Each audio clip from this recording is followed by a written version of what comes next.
Hello and welcome to a very special How I Paint Things.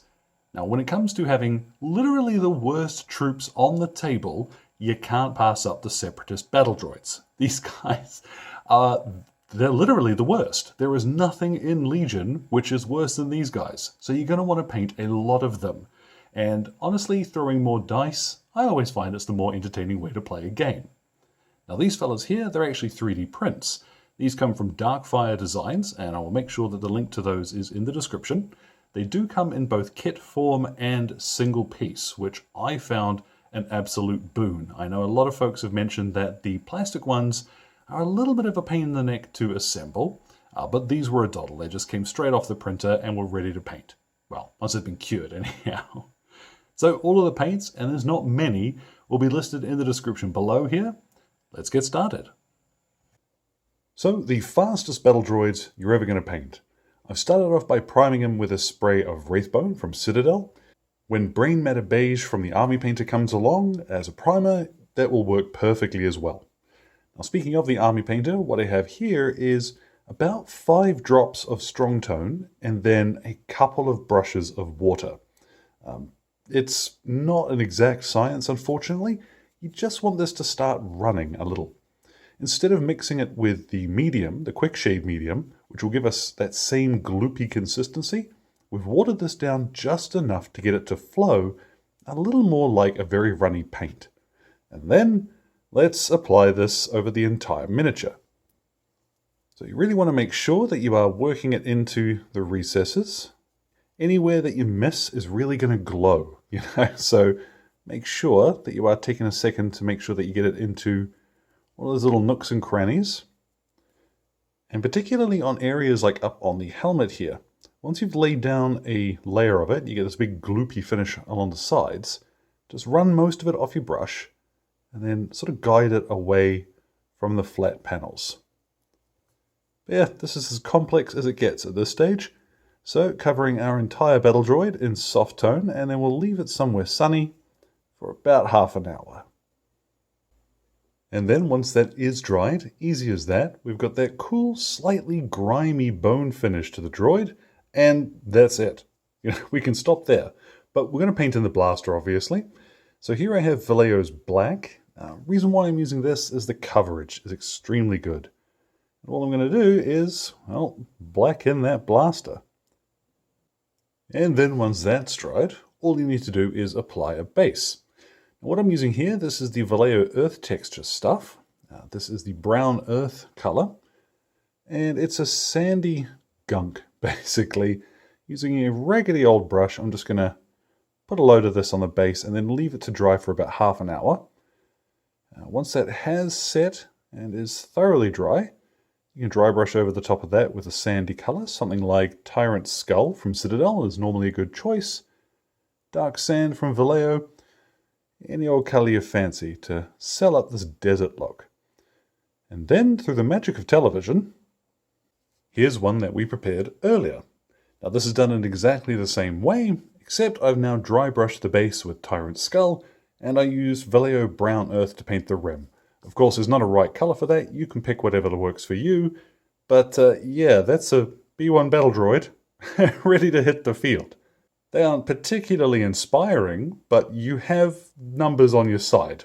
You put enough of these guys down, and suddenly your opponent's really not looking at your paint job as much as how many dice you're going to be throwing at them. But what if you want to do a slightly nicer job? Let's go back to the beginning. So if you're going to play with any upgraded battle droids, say commanders or other OOM or models, I have no idea how that's actually supposed to be said, but I like it'll pay to paint the markings before we do that shade. So my commander here, I'm going to start with Flash Gets Yellow. And let's just paint a little circle on his chest here. One of the other benefits to doing this now is because we haven't done anything else to the miniature, it'll be very easy to grab some Wraithbone from the pot and tidy up this circle if I make any mistakes, which, oh my goodness, this is never as easy as it seems. Or if you're painting a security droid, what I've got here is red from Vallejo. Now this isn't flat red, this is just red, so I'll include the number in the description as well. You could use, what is it? Word Bearer's Red is quite similar to this, though a lot darker. And what I'm going to do is just paint down the markings as tidily as possible, but remembering that if I do make a mistake, it's not a problem to be able to go back and tidy these up. Then once your patterns are laid down, you've done all of the little bits and pieces, it's time to go ahead and apply that same shade we did earlier. So watered down in just the same way. There we go, cover over the whole miniature. Now, same as before, we've got a ton of shading, and it even dulls down that color just a little so it doesn't look quite so vibrant. It's a little more that rich, orangey tinted yellow, works really well. But it is still a little bit flat. So what we're going to do to sort of keep going here, I have ivory from Vallejo. Now you could use rack white from Citadel here, or even just a regular white. What I'm going to do is get my dry brush prepped up, and then I want to approach the corners and angles of the droid here, and just pick out the sharp points of the miniature. What this is going to do is lighten up some of these areas, so we get a third dimension suddenly appearing, which is nice. And it's also going to tweak the color just a little, so they look a little closer to screen accurate. So don't worry if you do end up getting this on flat panels too, it won't really matter too much, like you are painting a horde still, remember that. As a real quick side-by-side before the next step, there's the dry brush version, and there is our flat wash version. So it does make quite a lot of difference. Anyhow, going to dry brush this fella now. One quick tip though, do make sure on legs and exposed arms like this, don't apply too much pressure, otherwise you're going to end up snapping these poor dudes. Now any ivory that catches the edges of the yellow detail is actually going to look quite good. It'll work very well. But on our red droids here, you see we have a strange whitish edge. Not to worry, we can fix that very easily. What I've got is a little bit of Carroburg Crimson. Now any red shade will work perfectly well here. All we're going to do is just glaze straight over the top of our red and go over the whole thing. And it's going to dull down that ivory highlight just a little and make it look a little bit more natural once that dries. If you prefer a slightly tidier look, what you can do at that point would be to just go over the top with the red again on any areas where you've splashed that ivory, and then go ahead and highlight it with something like tusk or fur from Citadel, or maybe even a little mix of red and ivory. It's up to you. But from this stage, well, now we go back to the black, and we blacken the blasters. We're going to turn again to another dry brush, and I'm using a really old battered brush here. I have Basalt Grey from Vallejo, and I'm just going to lightly flick along the edges of the blaster. You could use here Dawnstone from Citadel, even a metallic color. What are blasters made of? It's really up to you. And then on goes our basing junk. Now you can go down the route of adding battle damage and scratches and the like on these guys, but I don't know. I tend to think if you want to paint them as quickly as possible, any detail you add is just more time spent. And it's something that you're going to want to put on every miniature, otherwise the one or two that you have made stand out are going to look very peculiar. But let's go ahead and get the gunk on here, let this dry. And then once your base goop is dry, on goes the Tyrant skull, or like I said, any light beige, pale sand, dark sand even, whatever you like using here.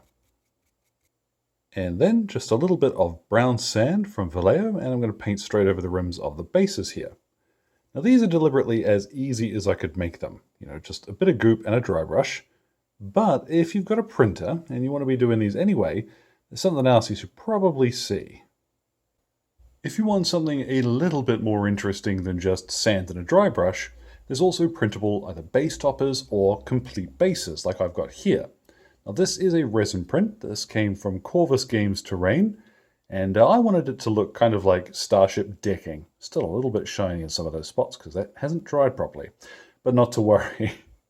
I've actually got quite a bit of their Star Wars Legion terrain, and it comes very highly recommended from me, and the bases as well. They're pretty cool.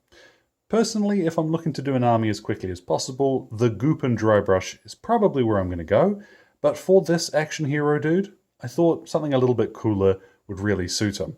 Although I don't for a second believe he actually shot that clone trooper. I think there's a clone who's lost his helmet somewhere and he's just posing for a photo. What I'm going to do now is take all of these guys outside and hit them with a satin varnish. I'm going to use Munitorum varnish from Citadel. You could use a matte, and that's what I ordinarily recommend, but a satin is going to give us a slightly plasticky appearance to these battle droids, which will suit them just fine. So let's get a look at the whole lot of them once they are all finished.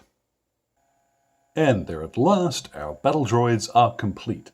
Now spinning around with one of them now is one of the guys that I did not dry brush in any way. I think that's him at the front there. But if he doesn't stand out terribly, well, there's the proof of the pudding. He took less than 5 minutes to paint, but I do think a little bit of extra effort, giving you these other results, is going to look pretty cool on the table. Doesn't take a huge amount of extra work, and honestly, not a large amount of extra paints either. So, as always, thank you very much to Exit 23 Games for the light and sound equipment, as well as all of the wonderful patrons who are keeping me ticking in paints and glue and resin. Including my wonderful producers, Alan Nuttall, Kyrie Crawford, Trainboy, Rod, and Jimmy. Your support means the world, folks. Any questions or anything, feel free to drop them in the old comment box below. My Twitter and Instagram are both linked there too. So, thank you very much for your time, one and all, and you all enjoy the rest of your day.